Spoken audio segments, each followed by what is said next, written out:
So 2024 was a year where we basically took challenge statements from various industries and started to then develop them into product. One of them that we've developed now is Dialog XR. It's a large language model and multi-language model application which can be applied to contact centres, children's services departments, motor insurance claim departments, and some other general contact centres as well. Where we differ to perhaps other agentic AIs is that this particular application looks at influences of behaviour and influences of events.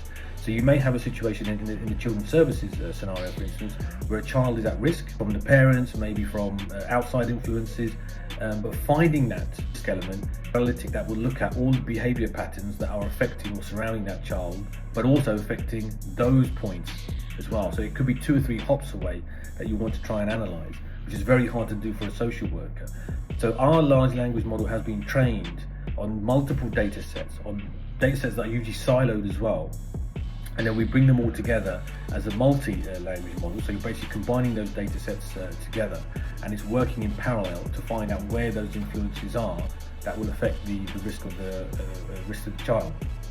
What we have found also is by developing the technology is that you can also actually find benefits and intervention points that will benefit not only the child but also the department and how they operate and work. So there's a cost saving that can be created from this, as well as obviously increasing welfare to children. The resource allocation part I think is the most beneficial as well, where we actually will label and score different resources that are available within the council at the moment, which obviously cost a lot of money, but sometimes they're not allocated. So by adding those data services into the product as well, Dialog XR then can actually be a tool that a social worker and their managers and their directors can operate, so that real-time information can be analysed, as well as being in a position to actually make interventions that could save child's life and obviously save them from injury.